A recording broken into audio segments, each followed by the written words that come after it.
Welcome back to your Feel Good Breakfast Show. It's Expresso right here on SABC3. Well, you know, when it comes to Mondays, we need to talk relationships. Now, we've reached the end of another whirlwind year, and 2019, or as some of us have wanted to seize the year, have dubbed it 2019, was a year many wanted to conquer and achieve goals. Now, there comes a time for individuals and companies to take stock of performance, and this is often an introspective time of the year in which we reflect on what we've been able to achieve and what we would like to tackle next. Absolutely. So today we're asking, have you achieved those professional goals you set for the year? Now, this morning we're joined by relationship expert and TEDx speaker Paula Quinsee to help us discuss this hot topic, and we'd like to hear from you.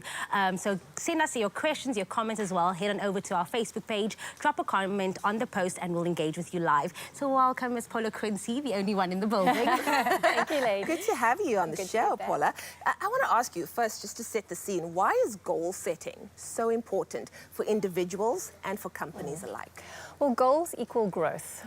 So by default, when we achieve a goal, doesn't matter how small it is or how big it is, we would have grown in some way, form or shape, whether it be physically, mentally, emotionally, skills, knowledge. There's been some form of shift. And so goals equals growth. So we need goals to be able to progress in life. Here. Do most people actually end up achieving those goals that they do set up for themselves? Many do, but many fall short. And that's because we tend to try and change too much too soon or too quickly, and it can seem overwhelming. And often we look at the goal over there and we don't necessarily break it down into little steps around how do I get from here to here. Yeah, and a lot of the times the goals are not only not achievable, but also not maintainable at the same time. Yeah, you know. But how does one go about setting a goal that is achievable and that is maintainable? Yeah. So I think the most important thing is understanding the why behind the goal.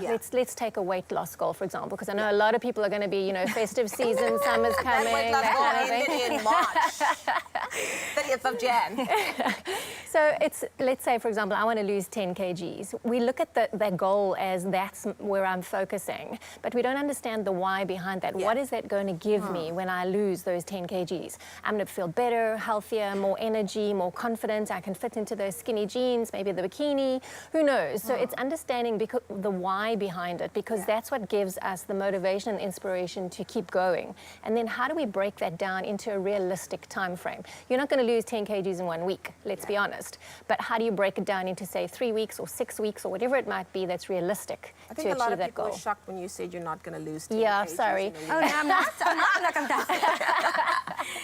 No, but also, like, I want to know, so if you don't achieve those goals, like, how do you not be so hard on yourself? Because, I mean, you want to maybe lose that 10 kgs in 1 week, but then how are you not so hard on yourself? And I think this is where that introspection that you spoke about you have to be really honest with yourself, and that, did I do what it took to achieve that goal? Was I focused? Was I disciplined? Did I set myself up for success by putting all the right steps in place? Or did I lose the motivation along the way and I fell off the bus and I'm like, oh, I'll start on Monday. I'll start on Monday, as we often do, and it never happens. Yeah, well, we are chatting about setting goals, of course, for the new year, not only as an individual, but as a professional as well. So have you achieved the professional goals that you set out to for the year? We'd love to hear your questions and your comments for relationship expert Paula Quinsee. So you can head over to Facebook, you can drop a comment in the post, and of course we will engage with you. And after the break, I would really like to find out about the mindset that goes with putting a goal in place, because oftentimes the mindset is in a completely different place to where the goal is. So we're going to be chatting to Paula Quinsee a little bit more after this. It's my Feel Good Breakfast Show.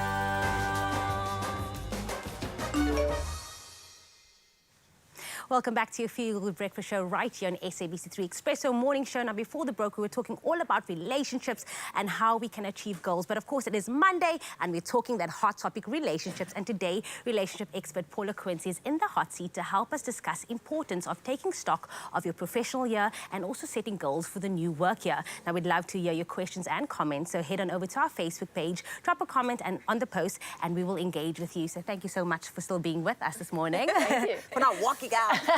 Paula, how important is the mindset? And I asked this question a bit earlier on.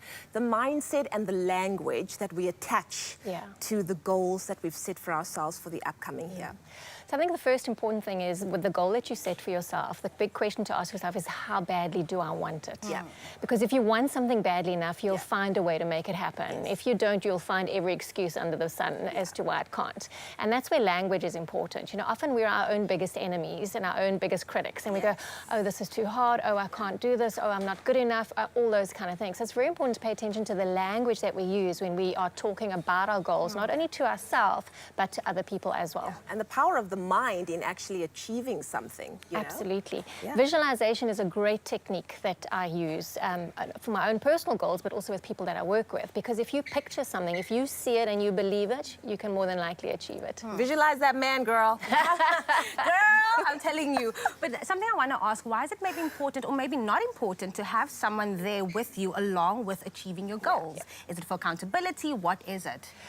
Often accountability, especially if you know some of the areas that you struggle with. So let's say, for example, going back to the weight goal, we know that when that alarm clock goes off at 6 o'clock in the morning, the options are I'm either going to roll over and go back to bed, or I'm going to get up and I'm going to go to the gym. They don't work for Expresso. But And this is where an accountability person can come in quite handy, either as a training buddy, or maybe you want to sign up with a personal trainer so that you know that there's someone there that's holding you accountable. But equally so, how are you holding yourself accountable? How are you going to make sure that you're disciplined and focused? And this is where you can use rewards and incentives. You can set little rewards for yourself as you achieve every little goal on the path towards achieving your big goal. And at the end of it, have a really big reward to yourself for all that hard work and dedication. I think we all know by now that the road to achieving any goal or to achieving success in general isn't always a smooth one. It's often very bumpy and riddled with challenges along the way. How do we make sure, what do we need to do to make sure that the bad days don't end up killing that dream in general? Yeah, and this is where we can look at sort of the sort of 2-3 key areas. The one is failure. A lot of people see failure as a negative, as a bad thing, that I'm a loser, when in fact failure is just feedback that something didn't work. So, okay, I had a piece of chocolate cake today, and the feedback is I wasn't disciplined enough. That doesn't mean that my goal is now ruined and I have to go back to square one and start all over again. It just means, how do I get back up on track? So look at the feedback. And everybody's human, everybody makes mistakes. Some days we have bad days and it's okay, but what do you need to do to pick yourself up and get back on track? Accountability partners, focused, back on your goals, all of those kind of things.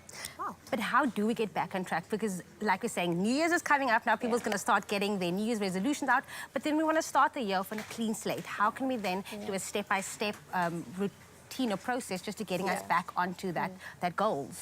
Something important in terms of the goal that you've set for yourself, how realistic is it in terms of the time frame within which you want to achieve that goal? Some goals are short, some are medium, some are long term. Don't underestimate or misinterpret the time frame with how badly do I want this goal, because they're two very different things. And then accountability, how do you put yourself out there? You know, the more you tell people about your goal, the more people are going to hold you accountable. Because so how's the diet going, or how's the training going, or whatever it might be. Break it down into much more smaller goals. So it could be, if it's a 3-month goal, it's weekly, even daily, depending on how much detail you want to go into. Track and measure your progress, because often we're so busy looking in there at that goal, we stop and we don't realize how far we've come and just how much progress we've made. Little rewards and incentives along the way, and if you have a bad day, it doesn't mean your goal is now ruined. It's just get back on track and start understanding the feedback, why you fell off the bus, so to speak, and what do I need to do to get back on the bus. Well, I hope that you've made some mental notes. Our relationship expert, Paula Quinsee, in the house. Thank you so much, Paula. It is those small changes in life that leads to the big changes overall.